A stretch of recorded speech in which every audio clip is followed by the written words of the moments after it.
He's clinching hard. He's got something up there. I ain't clinching. Stop. Put him against the car right here. Please stop. That's up in his ass, probably. I mean, he's clenched so hard. Hey, listen. You ain't finna stick your finger in my ass. No, I'm not. You're right.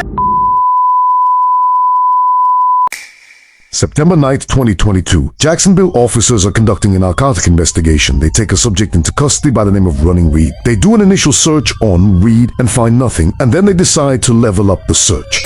Y'all ain't supposed to. Huh? But man, he took my clothes off. You took your clothes off. You took your No, not like that, bro. Not like that, man. That's weird, man. Not like that. I went to searching drawers and you started jumping up and down. No, I told you can take me in the back and you can cuff my nuts. You can If you wanted to. I don't want to cuff You your want to nuts. take in the back? Man, ease up, man. Don't do that. Let's loosen up the pants here. And They already loosened, bro. The belt unbuckled, all that shit, man. okay. Well,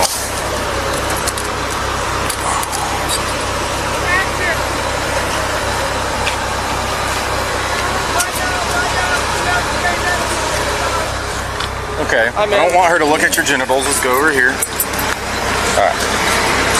Light, somebody? Hi, man. Somebody got light? Come on. All right.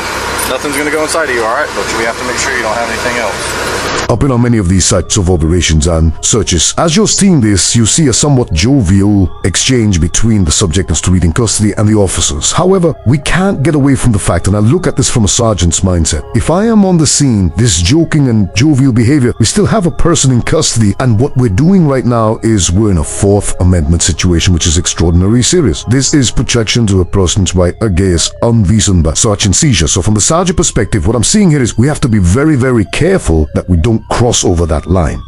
Please down the road. All right. Don't stop doing that. You gonna lean on my car? Lean forward. Bro, man, come on, See, man. this is no. Stop. You're gonna lean forward. Bro. You're gonna lean forward. Do this. Bro, listen, bro. You doing too much. No, I'm not. Nope. You doing too much. I just told you nothing was gonna be put inside of you, but you gotta let me look. You can't bend me over like that, bro. I know my rights. Stop. He's clinching hard. He's got something up there. Man, I ain't clinching nothing. Stop. Put him against the car right here. Please stop. That's up in his ass, probably. I mean, he's clenched so hard. Hey, listen. You ain't finna stick your finger in my ass. No, I'm not. You're right. Listen, bro. Yeah, they're gonna do it at the jail. Okay, cool. Let them do it at the jail, bro, because y'all ain't finna stick your finger up my ass, man. I just told you I wasn't, but you unclench your asshole and just let it come out. You can just get the one charge now. They're talking about clinching up his butt while searching his butt. Put yourself in that situation. There's two things that could be happening. One is that Mr. Reed does have drugs there, or that he does it. Either way, the subject is going to want to clinch up their butt. If some grown man who do not know has you on handcuffs and is telling you to spread open your cheeks on a public street, I know my natural reaction is going to be to clinch up. It's so unnatural, which leads us again to where we have to go back. Is this reasonable on a public street for something like this of a drug? That's the question. Detective Wright, today's date is July 25th, 2023, and the time is 1:10 p.m. Present for this interview is Detective Joel Belgard. The nature of this interview is an allegation of improper action. Detective Belgard, this is your sworn statement affidavit. Have you had the opportunity prior to the start of the interview to review the sworn statement affidavit? Yes. Do you understand that anything you say during the interview can be used as a basis for discipline against you, but cannot be used against you in a criminal proceeding? Yes. These internal affairs investigations are very sides. I've been on both sides. As a sergeant, I would have to interview my officers if there were allegations made against them. I've been on both sides of these investigations. For something as minor as a potential discordancy complaint, or something as serious on an officer can be investigated for something like potential illegal search, like we're looking at here. Either way, it's a very, very tense situation because it's officer and officer, which is now more in situation for an interview of this rape. How long have you been employed with the Jacksonville Sheriff's Office? 7 years. On September 9th of last year, 2022, you were involved in a narcotics buy-bust operation. Do you recall that? Yes. At that time, what was your assignment? We were assisting narcotics. We were assisting with takedowns. Okay. And during that time, what was your, I guess, permanent assignment with JSO? At that time, I was assigned to the Zone 1 task force. Okay. And you said now you're a part of the community response? Yes. unit. So during that operation, you eventually had made some contact with suspect Ronnie Reed, who was arrested under CCR 22-533445. Do you recall Mr. Reed? Yes. How did you become involved with Mr. Reed? I know that you originally were with a different suspect. How did you become involved with the other suspect, Mr. Reed? Yes. After we finished where we were initially with the initial suspect we were in contact with, he was transported over to where we were going to collect everybody at the onset of the scene. And that is where I first came in contact with Mr. Reed.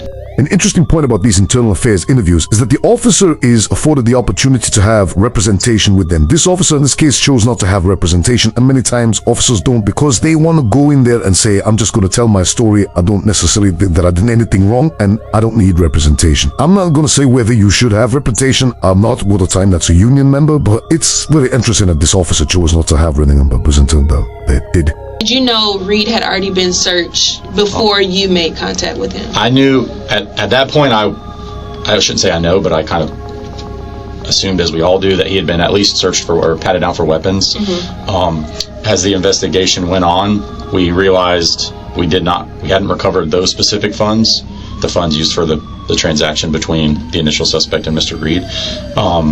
And so I don't believe who was involved in the conversation, but I remember it was discussed, well, Mr. Reed must have the money, it just must be hidden on him somewhere. And so I just believed he hadn't been searched for the funds. And this was a separate, because I know funds were retrieved from the initial suspect. So this was a different set of funds. This was the funds we recovered at the first time were what one of the undercover detectives gave to him just prior to the takedown. That wasn't for the actual deal in which a different detective had observed. The narcotics purchase occurred and Reed supposedly had those funds, or it was assumed that Reed had those funds. And then I guess another narcotic sale was supposed to happen, but then a takedown signal was given. Yes. So the original suspect still had those funds on him. Yes, the funds from the first transaction. Okay. A conversation was had, and the purpose of this search was to figure out where the funds were from the first transaction. Funds and or narcotics, just because Mr. Reed didn't have any narcotics on him when we came in contact with him either. And we, believing he completed a narcotics transaction, we believe he would have had narcotics as well.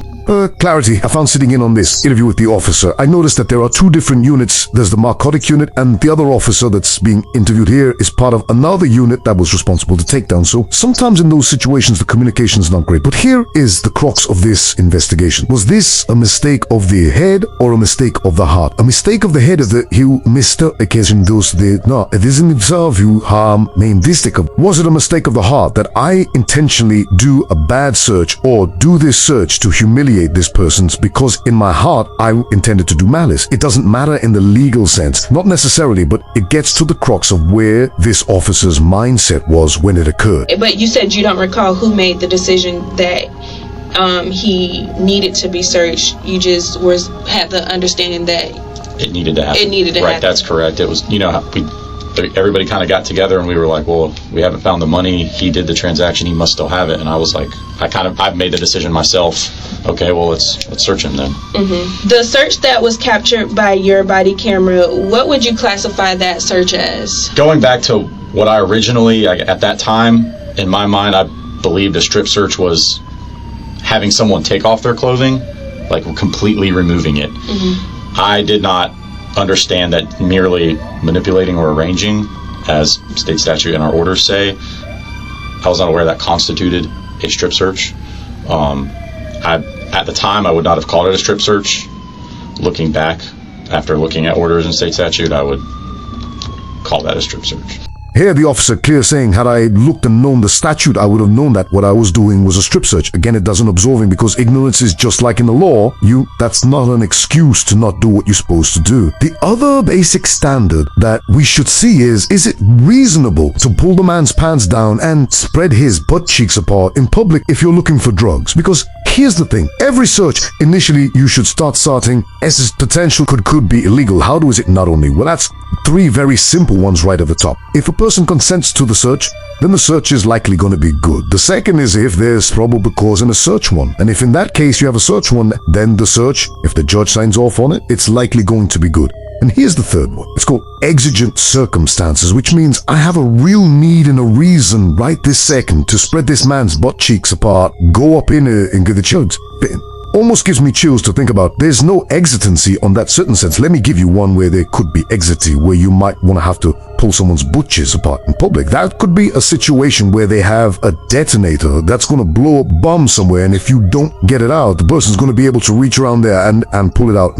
It's very challenging to figure out the exitancy in that circumstance of having to, in the street, go up inside of budgets to having narcotics or mini whatever up insane that they have. Can we agree that, or would you agree that you rearranged his clothing? I did, yes. But when you did that, the purpose was to, you said you were looking for narcotics because someone had just sold someone else narcotics. Correct. That got to a narcotics detective. Correct. And it was believed that he possibly still had narcotics concealed on him. Correct. And he was, I know one of the other individuals interviewed mentioned though, it was pretty, and I didn't, as far as I'm aware, I don't have any contact with Mr. Reed before this incident, but it appeared that he was clenching his body. He was holding his muscles tight, and it appeared that, and not holding it in his anus, but holding it in an area where he didn't want us to get, which is why he was trying to hold his legs and buttocks tight.